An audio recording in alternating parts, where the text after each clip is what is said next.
C'est l'exposition à ne pas manquer cette année au musée de Grenoble. Servir les dieux d'Égypte a ouvert ce jeudi. Plus de 270 pièces, la plupart venant du musée du Louvre, sont à découvrir. Et s'il y a trop de monde au musée, prenez la direction de la Bastille. L'Acro-Bastille dans l'ancien fort grenoblois est ouvert pendant les vacances. Citrouille sur le gâteau, une ambiance Halloween garantie. Et puis 500 personnes pour résoudre 40 défis, ce n'est pas un escape game, mais la soirée start-up de Territoire Grenoble, de l'énergie citoyenne pour l'innovation sociale, organisée il y a quelques jours par Gaïa. Bonsoir à tous, ravi de vous retrouver dans ce JT du jeudi 25 octobre 2018, toutes les heures à partir de 18h. L'essentiel de l'actualité du Grand Grenoble en moins de 10 minutes. Le musée de Grenoble transformé en pyramide ou presque, des sarcophages, des urnes, des stèles, des amulettes y ont pris place. Ouverte ce jeudi, l'exposition Servir les dieux d'Égypte, divines adoratrices, chanteuses, prêtres d'Amon à Thèbes, qui doit durer 3 mois, souligne notamment le rôle indispensable des femmes déjà il y a 3000 ans. Visite avec Charlotte Faulkner. Le musée de Grenoble s'est transformé en véritable machine à remonter le temps, plus précisément il y a 3000 ans au cœur de l'Égypte antique, à Thèbes. L'exposition intitulée Servir les dieux d'Égypte s'étale sur près de 1500 mètres carrés. À travers ses sarcophages et ses objets, le musée de Grenoble a créé un parcours où le visiteur sera plongé dans cette période et ce lieu qu'est le temple d'Amon.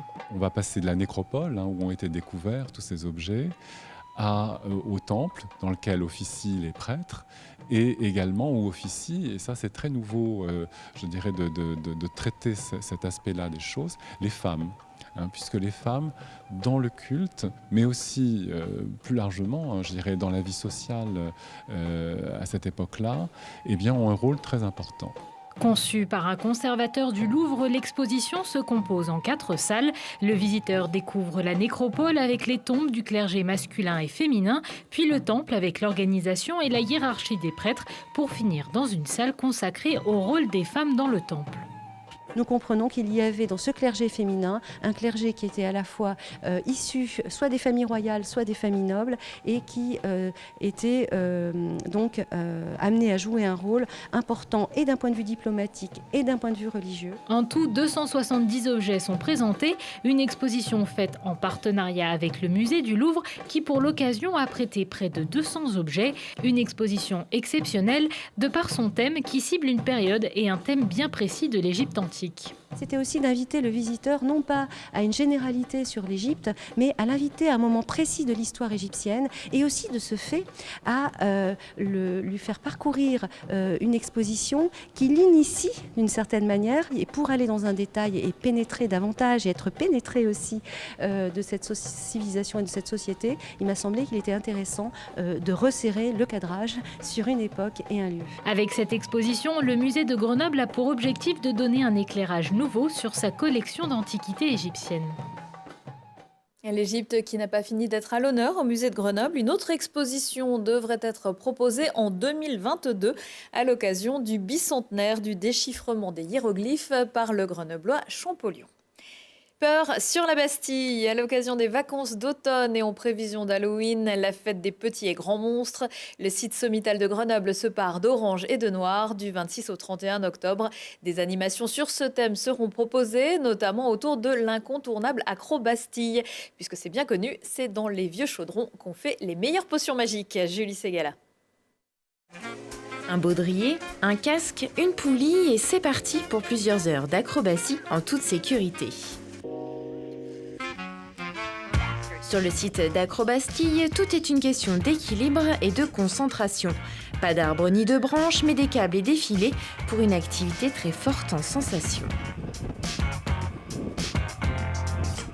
6 parcours sont proposés, du plus ludique accessible dès 5 ans au plus périlleux pour les aventuriers en manque de frissons, avec bien sûr passerelle, pont de singe et tyrolienne de plus de 300 mètres.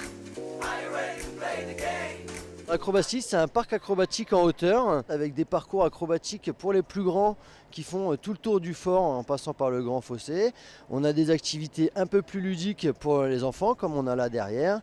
Et on a aussi 2 autres activités qui sont des exclusivités Acro-Bastille. On a la spéléobox, donc un petit conduit simulateur de spéléologie dans l'obscurité. Et on a aussi un autre jeu qui s'appelle Mission Bastille. C'est 5 salles où il faut déjouer des systèmes d'alarme. Donc il y a une salle où il faut traverser sans toucher le sol. Il y a une qu'il faut éviter les rayons laser. Il faut déjouer les détecteurs de mouvement, etc.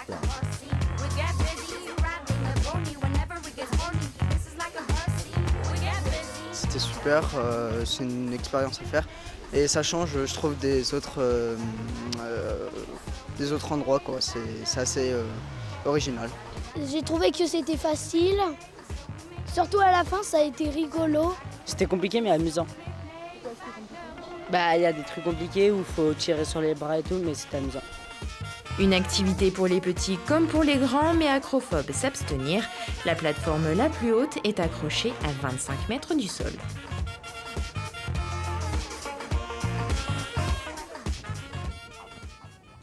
Et l'Acrobastille sera exceptionnellement ouverte en nocturne, mercredi 31 octobre, tremblée mortelle.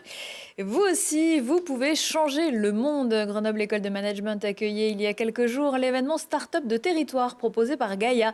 Gaïa pour Grenoble-Alpes Initiative Active.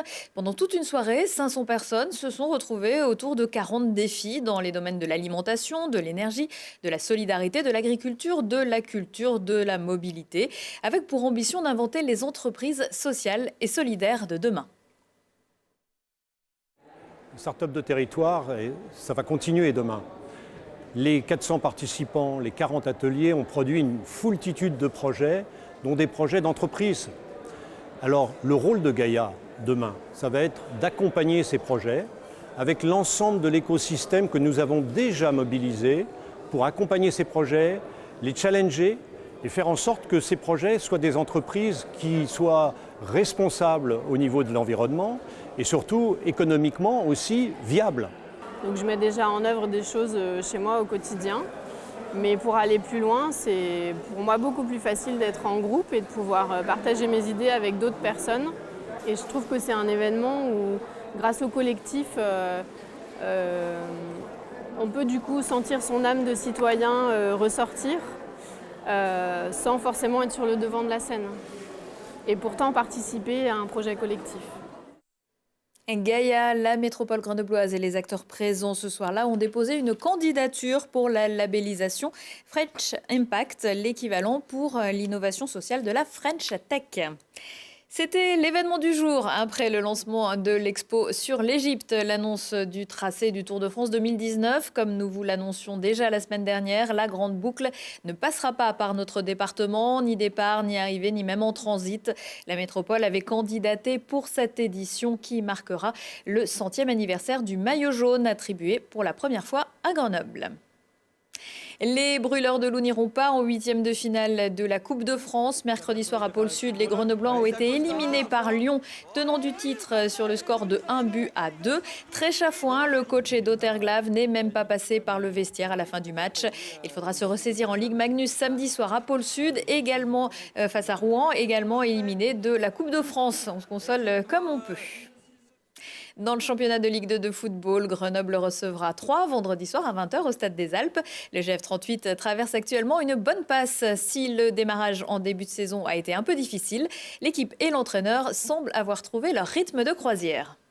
L'objectif, c'était aussi de s'installer dans le championnat de Ligue 2 du mieux possible. Après, gagner 6 matchs sur 11, bon, ce n'était pas forcément prévu au programme. On était performants aussi à domicile, puisqu'on en a gagné 4. Et puis là, on a trouvé de quoi aller s'imposer à l'extérieur et au Red Star il y a 3 semaines et à Nancy ce week-end. Donc évidemment, ça nous donne tout de suite une grosse bouffée d'oxygène. Donc nous, on est très très heureux de ce classement et de ce nombre de points parce que faut pas oublier que notre maintien principal, notre objectif principal, c'est le maintien et qu'aujourd'hui, on a en 11 journées à peu près la moitié des points qu'il faut pour se maintenir. Ça ne veut pas dire qu'on n'a pas d'ambition, mais aujourd'hui, on est déjà content. À 20h15 et 23h15, si on parlait aujourd'hui avec ses invités, Thibault Leduc va faire la foire à Alpexpo et la fête au summum.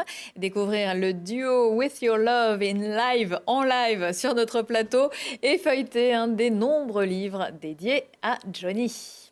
Prochain rendez-vous avec l'actu dans 1 heure et en replay sur télégrenoble.net. Très belle soirée à tous.